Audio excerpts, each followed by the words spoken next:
Okay, so this is how to take vitals. So the first two vitals are pretty easy. One is respirations. So what you want to do is just count how many times they're breathing in 1 minute. All right, about 20 is normal. Uh, it might be a little bit higher because people are a little bit anxious when they're in the dental chair, but what you want to do is try not to tell them that you're counting their breaths, because then they're going to think about it and you're going to have a respiration rate of like 50 or 60 per minute, and it's going to seem totally abnormal. It's just because they're thinking about it. So just try and casually count their breaths. You don't have to sit there and stare at them for a full minute. You know, look at your watch for 15 seconds and then times it by 4, 10 seconds and times it by 6. Whatever works best for you. So then the next one is taking heart rate. All right, 100 to 120 beats per minute is normal. Sorry, 60 to 100 beats per minute is normal. There's a few different places that you can take it. Usually we take it on the wrist, all right? If you're having a really hard time taking it on the wrist, you can take it on their neck, but that's a little close for comfort for most people. So if you need to take it on their neck, all right? On the right side. So you just want to feel up in here for an artery until you feel a heartbeat, and then you want to count. Once again, have a watch, so that way you can do it for 15 seconds and times it by 4 instead of sitting there for a full minute. So for their wrist, there's an artery that comes right down through here. So you want to just use firm pressure, use 2 fingers, and just find their heartbeat. I can feel it right here. And then once again, look at your watch, count it for 15 seconds, times it by 4. All right, so the next one is blood pressure. It is slightly more complicated, but once you have enough practice, it's not too difficult. Okay. All right. No, I'm still going to find your brachial artery. So what we usually use for most patients is an automatic blood pressure cuff. It's fine if somebody doesn't have a history of high or low blood pressure, but it can give a little bit off of readings. So if you're getting really wacky readings on this, try it a second time.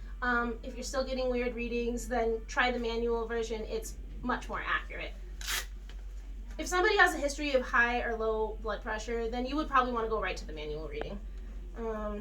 This will have directions to show you which way it goes onto the wrist right here. So the person needs to have their arm up like this. All right, I'll show you right here, and then I'll show you which side the thing goes on, which is their wrist, like this. And then it should have, turn it on.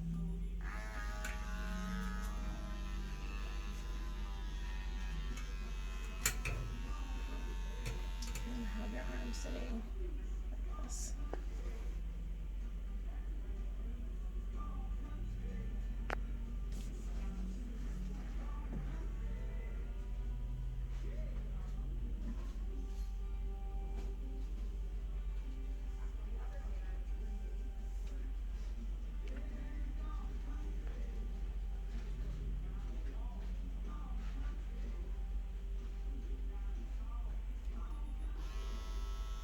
Sometimes it takes a couple tries.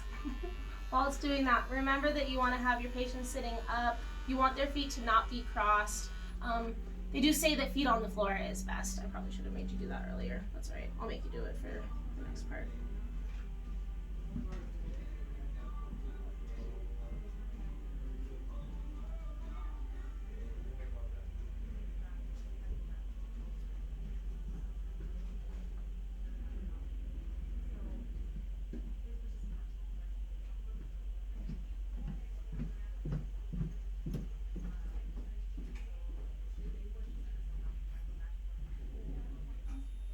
There we go. So she has a reading right now of 132 over 109.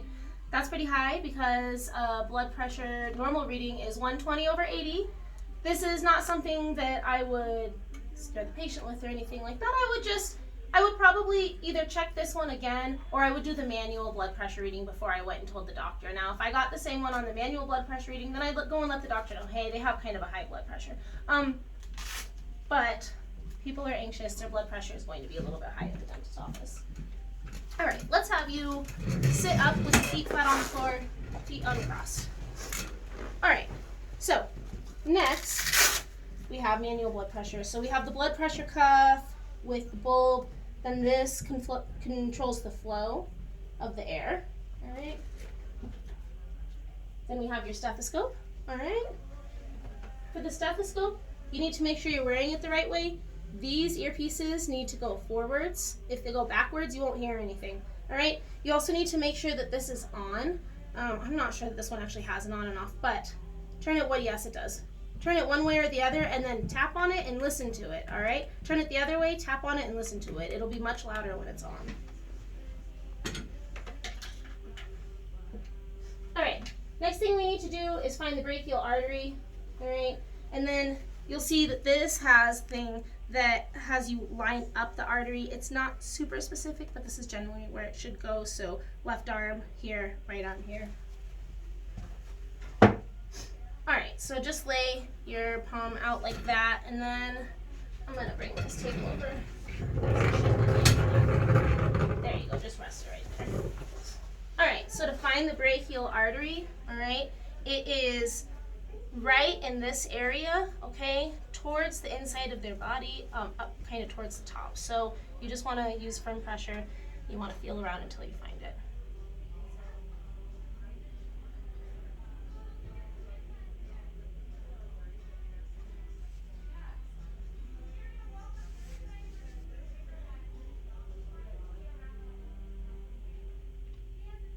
There we go, I found it right there, all right? Make sure you use these two fingers and not your thumb. Your thumb has its own heartbeat, and sometimes you can think that you're finding the heartbeat when you're not. So I found it right about there. So just take note that it's right there, all right? Then you want to put on their cuff. This is your left arm. So I'm actually gonna have you pull that down. Yeah, it's okay to do it over a thin shirt. You can't do it over a thick sweatshirt or anything like that. It's best on a bare arm, but it's totally fine to do it on a shirt like this. Okay, so left arm artery, it was right there, all right, so right there. You want this to be snug, but you don't want it to be tight, all right? So just like that, it's on there nice and snug, all right? This is closed. Okay, this goes on my ears here.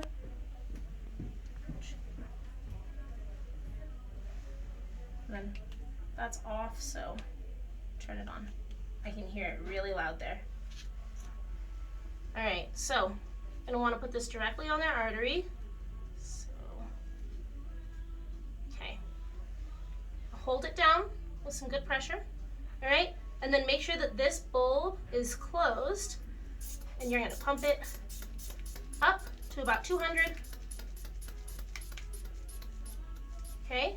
And then you're gonna slowly let the air out, really slowly like that. And you're gonna listen.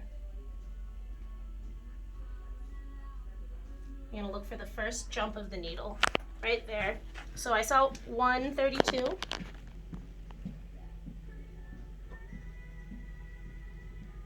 At about 82. All right? 132 at about 82 is where I heard the first thump and then the very last thump, and where I saw the very first jump of the needle and the very last jump of the needle. So it is different from this one because I think we got 132 over 92 here. Is that right? 102 or something crazy. Yeah, so a little bit high, not as bad as this one. So if you're ever unsure, it's okay to do it again. It's not hard.